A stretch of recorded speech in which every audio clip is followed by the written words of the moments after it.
Welcome to TR nine TV special news. నేను నీరజ్.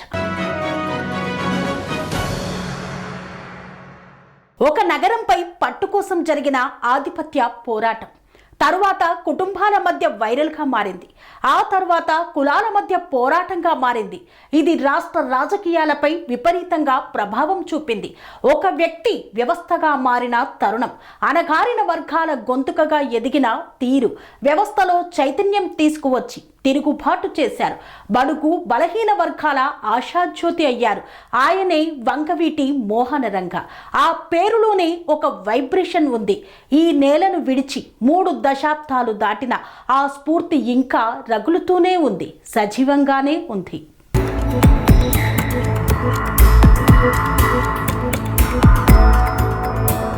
సమాజంలో జరుగుతున్న దోపిడీలను అడ్డుకునే వారు లేరు, ఎవరు రారు అంటూ ప్రతిరోజు ప్రజలు భయపడుతూ చచ్చి బ్రతుకుతున్న రోజులవి. ఆ అన్యాయాన్ని రూపు మాపడానికి, అవినీతి అక్రమ దోపిడీ గూండాలను తరిమి కొట్టడానికి ఓ బెబ్బులిలా వచ్చాడు. ప్రజా శ్రేయస్సు కోసం కదం తొక్కిన సింహంలా గర్జిస్తూ ముందుకు దూసుకు వచ్చాడు. ఆయనే జనంలో ఒకడిలా, జనం కోసం ఒక్కడిలా ఉవ్వెత్తున ఎగిసిపడిన ధృవతార వంగవీటి మోహనరంగ. నీతి నిజాయితీకి కట్టుబడి సామాన్యుడి ఆవేదనని తీర్చిన ప్రజా నాయకుడిగా ముందుకు సాగాడు. ఆయన మాటే వేదం, ఆయన చూపే ధైర్యం, ఆయన వేసిన అడుగులు నేటి యువతకు ఆదర్శంగా నిలిచాయి.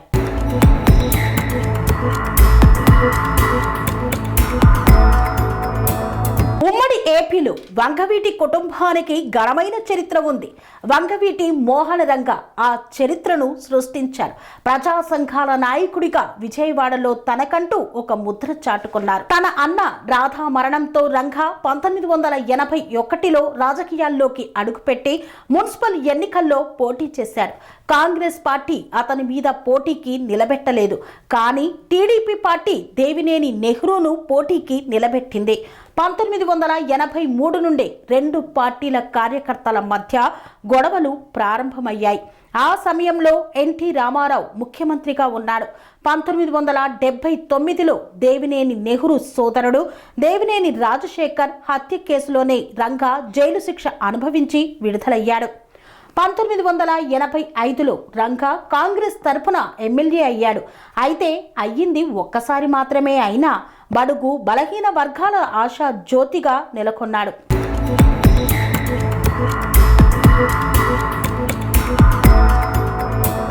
బడుగు బలహీన వర్గాల ఆశాజ్యోతి అయ్యారు వంగవీటి మోహనరంగ.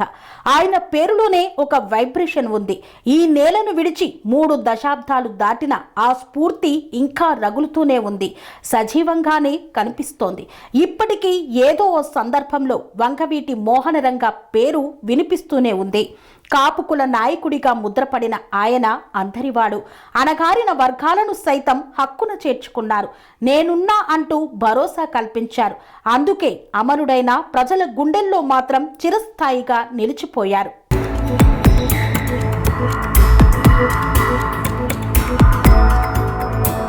ఆయన భౌతికంగా దూరమై 3 దశాబ్దాలు గడుస్తున్నా ఇప్పటికీ చెరగని ముద్ర వేసుకున్నారు. ఒక తరం మారిన వంగవీటి మోహనరంగ చరిత్ర మాత్రం సజీవంగా ఉండటం ఆయన పోరాట పటిమ తెలియచేస్తోంది. ఎమ్మెల్యేగా 3.5 ఏళ్ల పాటు పదవి చేపట్టిన ఇప్పటికీ రాజకీయాలపై ఆయన ప్రభావం ఉందంటే ఆయన ఎంత ప్రతిభాశీలుడో అర్థం చేసుకోవచ్చు. జూలై 4న వంగవీటి మోహనరంగ పుట్టారు. డిసెంబర్ 26న ఆయన తన ప్రాణాలను విడిచారు. 1960లోనే ఉమ్మడి రాష్ట్రంలో బెజవాడ ప్రధాన వాణిజ్య కేంద్రం. ఏపీ రాజకీయాల్లో విజయవాడకు ప్రత్యేక స్థానం. హేమీలను జాతికి అందించిన నగరం. రాజకీయ యవనికపై రాణించిన నేతలు ఈ ప్రాంతానికి చెందినవారే.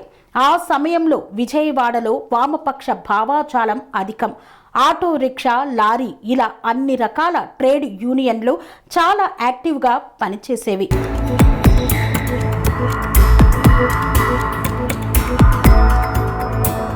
విద్యార్థి సంఘాలు కూడా విజయవాడ కేంద్రంగా క్రియాశీలకంగా ఉండేవి. అటువంటి సమయంలో వంగవీటి కుటుంబం తెరపైకి వచ్చింది. అప్పటికే చలసాని రత్నం నగరంపై పట్టున్న వ్యక్తి, ఆపై వామపక్షాల నాయకుడిగా ఉన్నారు. అటువంటి సమయంలో వంగవీటి సోదరులు తెరపైకి వచ్చారు. చలసాని రత్నం అనుచరులుగా మారారు. వంగవీటి రాధ ట్రేడ్ యూనియన్లో కీలకంగా ఎదిగారు, స్వతంత్రంగా పనిచేశారు. దీంతో చెలసాని రత్నంతో వంగవీటి సోదరులకు విభేదాలు వచ్చాయి. దాదాపు విజయవాడలోని ట్రేడ్ యూనియన్లన్నీ రాధ గ్రూటికి చేరాయి.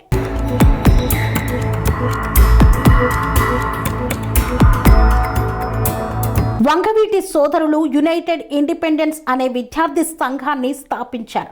విజయవాడ నగరంలో ఈ సంఘం కార్యకలాపాలు పెరిగాయి, నగరం దాటి విస్తరించబడ్డాయి. అయితే వంగవీటి సోదరుల ఆధిపత్యం మింగుడు పడని చెలసాని రత్నం వంగవీటి రాధాను దారుణంగా హత్య చేయించడంతో సోదరుడి బాధ్యతను వంగవీటి మోహన్ రంగా తీసుకున్నారు. తదనంతరం చెలసాని రత్నం హత్యకు గురి కావడం జరిగింది. అక్కడితో వర్గ పోరుకు తెరపడిందని అంతా భావించారు.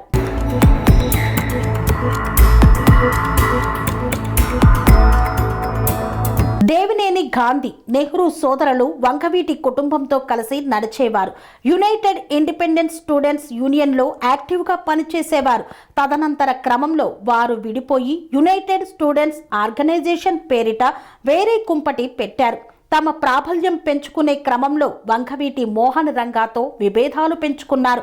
దీంతో విజయవాడలో మరోసారి ఆధిపత్య పోరు ప్రారంభమైంది. అయితే రంగా రాజకీయాల వైపు అడుగులు వేశారు. కాంగ్రెస్ పార్టీ తరపున విజయవాడ నగరం నుండి ఎన్నికయ్యారు. అదే సమయంలో దేవినేని గాంధీ కంకిపాడు నుండి గెలుపొందారు. ఇద్దరు ఒకే పార్టీలో ఉన్న బద్ధ శత్రువులుగానే ఉండేవారు. ఈ క్రమంలో ఆధిపత్యం కోసం తహతహలాడేవారు. అటువంటి సమయంలోనే ఏపీలో తెలుగుదేశం పార్టీ ఆవిర్భవించింది. సామాజిక వర్గం దృష్ట్యా దేవినేని సోదరులు టీడీపీ గూటికి చేరారు. తాను అధికారంలో లేకపోయినా కాపులు, అణగారిన వర్గాలకు మోహన్ రంగా అండగా నిలిచేవారు. వారు ఏ చిన్న సాయం కోరినా చేసేవారు. దీంతో ఆ వర్గాల్లో రంగాకు పట్టు పెరిగింది.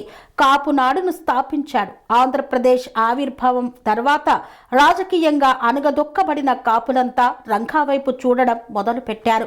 ఈ నేపథ్యంలో విజయవాడ నగరంలో పేదల ఇళ్ల స్థలాల కోసం నడి రోడ్డులో మోహన్ రంగా దీక్షకు దిగారు. సరిగ్గా 1988 డిసెంబర్ 26న దారుణ హత్యకు గురయ్యారు. ఆ యోధుడు నేల కొరిగిన ఆయన ఇచ్చిన స్ఫూర్తి మాత్రం ఇప్పటికీ సజీవంగా ఉంది. కాపులు, అణగారిన వర్గాలకు రాజ్యాధికారం దక్కాలని ఆయన పరితపించారు. సమాజంలో 1-2% ఉన్న కమ్మ, రెడ్డిల ఆధిపత్యాన్ని సహించలేకపోయారు. రాజ్యాధికారం కోసం పోరాడుతున్న తరుణంలో ఆశువులు భాశారు. ఆయన ఇచ్చిన స్ఫూర్తి మాత్రం ఇప్పటికే సజీవంగా ఉంది. అందుకే అన్ని రాజకీయ పక్షాలు ఆయన్ని తమ సొంతవాడిగా హక్కున చేర్చుకుంటున్నాయి.